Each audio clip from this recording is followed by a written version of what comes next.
together.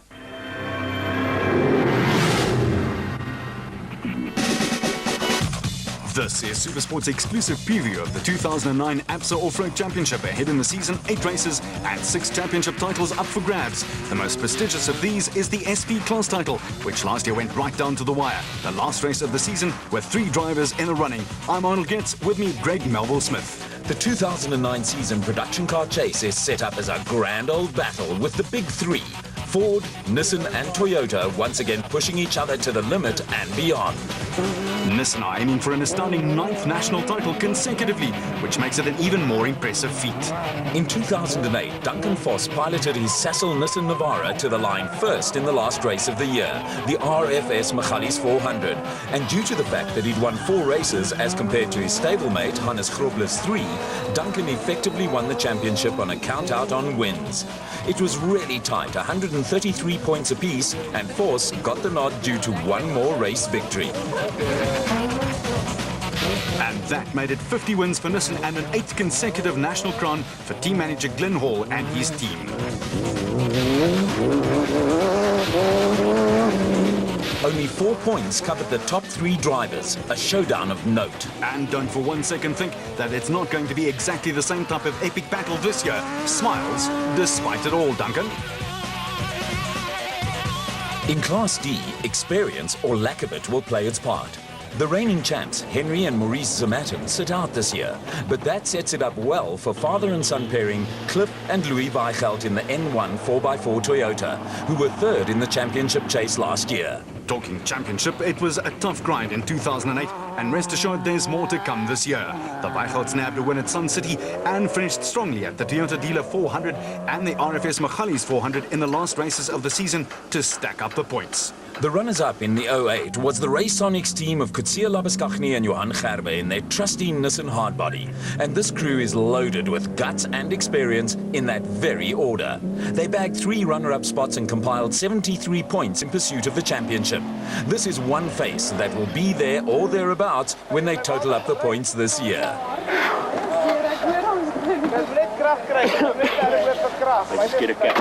Class D was a foregone conclusion last year at the 8th and final race of the season, as the fire engine Red Ryobi Nissan team, Henry and Maurice Matten, had already made space for the silverware at home. They led by 35 points and had it all sewn up, and to top that, they were looking for win number 5 of the year. No doubt they'll be sorely missed by the fans, but not that much by their fellow competitors. The 08 Rookies of the Year, Dewald van Breda and Johan de Tooy in their Northam Toyota, have learnt a lot, and they too will be a factor.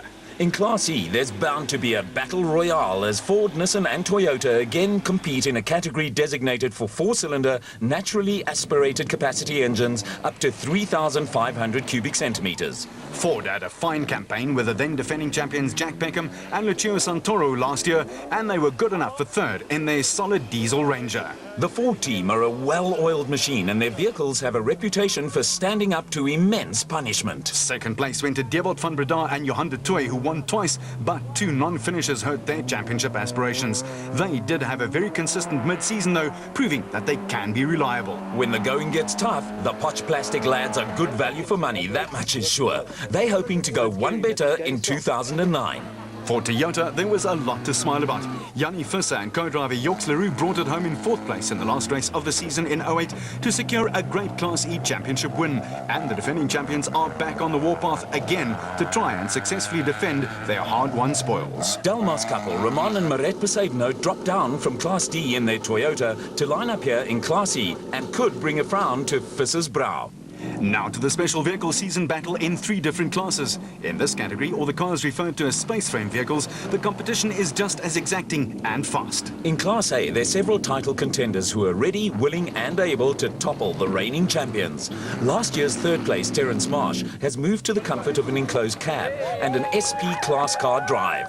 With Gary Bertolt also finding greener pastures, the door is wide open, perhaps for someone such as former champion Shamir Varayawa, who mounted an incredible challenge mid-season. Were it not for a failure at the last race of the year, Shamir and co-driver Siegfried Rousseau in the big Total Motorsport Porter with its 7 litres of raw power could very well have been the champions. As it is, their win over 1,000 Ks in the Kalahari Desert confirmed that they like it when the going gets tough and they need endurance. As for the reigning champions, Collie and Quinton Sulwalt from Palabora, they back. 2 wins and an incredible run of 8 consecutive finishes meant that they could celebrate a 16-point win at the end of the ABSA Off-Road Championship season. The Sulwalts are tireless workers and would have spent copious amounts of time working on their back in the off-season to ensure that they will again be ultra-competitive. They're bound to taste bubbly again this year, and they'll come out with confidence knowing that they are the champions. In Class B, it was also pretty close last year, and guess what? We can safely predict that it'll be more of the same in 09. The Keymax bat with former champion Jan Kraai and defending Navigators champ Tito Voigt will not be lining up this year. And with his great record and 2 victories last year, the Class B lineup surely will not be sorry to see him go. Have you had problems with the dust? Yeah, we had some problems, yeah. But if you're looking for consistent performance throughout the season, Gil Nel and Dion de Kock in their Luke Zarco Truggy with its 2-litre engine is always very good value. They finished all the races last year bar 1, and that was in the desert. The Little White Lightning was only 15 points short of winning points total in 2nd place last year.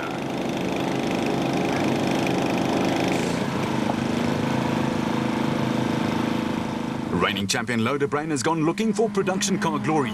He and co-driver Rudy Brits only had that 15-point winning margin in the National Championship, but they too were super consistent, also only falling short of 1 finish line at Sun City after a mechanical problem. As for the rest, there are at least a baker's dozen worth of contenders out there, all desperate to clinch a national championship.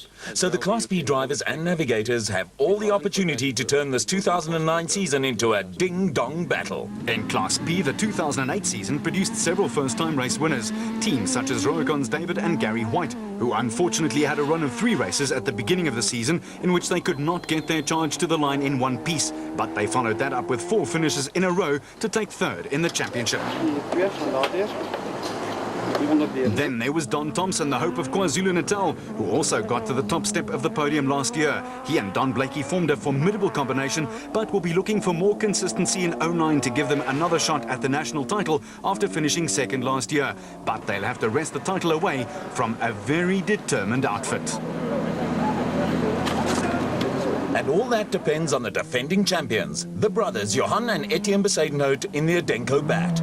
But they'll want to keep their hands on the silverware they fought for so gallantly last year. After logging 2 DNFs in the first races of the year, they went on a tear and finished with a win in the final round of the ABSA Off-Road Championship, the RFS Michalis 400. What it all comes down to is that it's going to be a season that will provide spectacular racing. Our ABSA Off-Road Championship preview continues with our celebration of a South African triumph in the 09 Dakar Rally.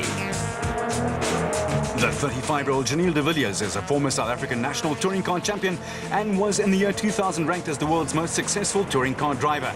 It was also one of the years that he clinched the National Off-Road Championship crown, and just 4 short years later, he took his first top 10 place in the world's most grueling off-road race, the Dakar Rally. The fact of the matter is that Janelle cut his off-road teeth on the South African Rough and Tumble series before he was snapped up by the Red Bull Volkswagen Touareg team, who not exactly short of money, even in financially challenging times such as these.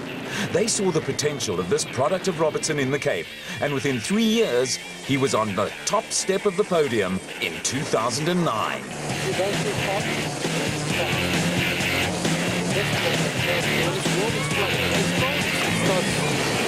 Well, you know, first of all, the finish was probably one of the best moments of my career, you know, to cross that finish line and, you know, realize that you have won. The Dakar Rally is, you know, it's just really an incredible feeling, and, you know, something that it's difficult to describe in words, you know, not only for myself, but, you know, for the whole team. I've spent so many years trying to win the rally, you know, and to finally been able to do it. You know, it's just a wonderful, wonderful feeling, and you know, I'm just really so proud to be part of it. Being first South African to do it's just unbelievable. You know, as far as the people go in Argentina, unbelievable. You know, the spirit they have. There were millions and millions of people. You know, at the start, I think there was about 1 million people watching us. And then in all the towns, you just, it's like every town had a holiday, you know, and all the people next to the road supporting you, jumping up and down, and, you know, so excited to see you. And I must say that was one of the special moments of the rally. You know, every day seeing the people, seeing them so happy, you know, and so cheerful. It's really special to drive in front of such big support. Was it tough in Argentina the first time out? I think it was quite difficult, purely because it was the first time in a new country. And it's always difficult when you go to a place the first time. You know, it's you know, even back in the days when I was racing touring cars, if you go to a new circuit, it's always more tricky the first time than when you go back the second time. And you know, the same goes for this rally. There were some different challenges that we didn't have in Africa. We had in the beginning a lot more roads to drive on, a lot more dust, which made it tricky. The dunes were obviously a lot different, very high dunes, much higher than we were used to. Some places the sand were much softer than we were used to. And of course we also had the other thing of the altitude we had to cross. You know, we had to cross at 4,700 meters, which is really quite high, you know, and it's difficult for man and machine. So there were some challenges, and I think, you know, one of the most difficult Dakars that I've done. How did the altitude affect you? Was it tough? No, not really for the altitude. You know, we did some altitude training beforehand just to see how we coped with the altitude, and we spent some days in Switzerland at a ski resort quite high up. You know, none of us really seemed to have any problems. Of course, you can feel the effects of it, but we didn't need to take any medication, luckily. Now that you've experienced the changes that the organisers were forced to make after last year's cancellation, well, due to political instability, would you like to go back to South America for the 2010 edition? I personally wouldn't mind going back to South America. You know, I think it was great having the rally there, and you know, from my point of view, the rally actually ran very smoothly over there. Of course, there were some difficulties with them having to shorten the stages because some of the amateurs purely couldn't finish the stages, you know. And I think they underestimated the difficulty of some of the stages. You know, although us as factory drivers and teams, you know, we managed to finish every single stage as it should have been. You know, it was a little bit more difficult for the amateurs, but I think the organisers learned from that, and you know, surely they won't make the same mistakes again. I mean, they've been organising this rally for more than 30 years now, so I mean, I think they will learn pretty quickly. And from my point of view, it'll be great to go back there again, you know, especially with the support we had. We say congratulations, and as someone who learnt his trade on the ABSA Off-Road Series, well done. No, thanks very much, and you know, I must just say a big word of thanks, you know, to all the support I got from back home.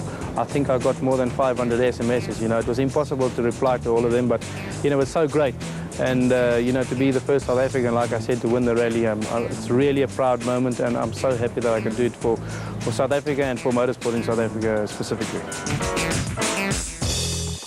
Vehicle and asset finance from ABSA, going the extra mile.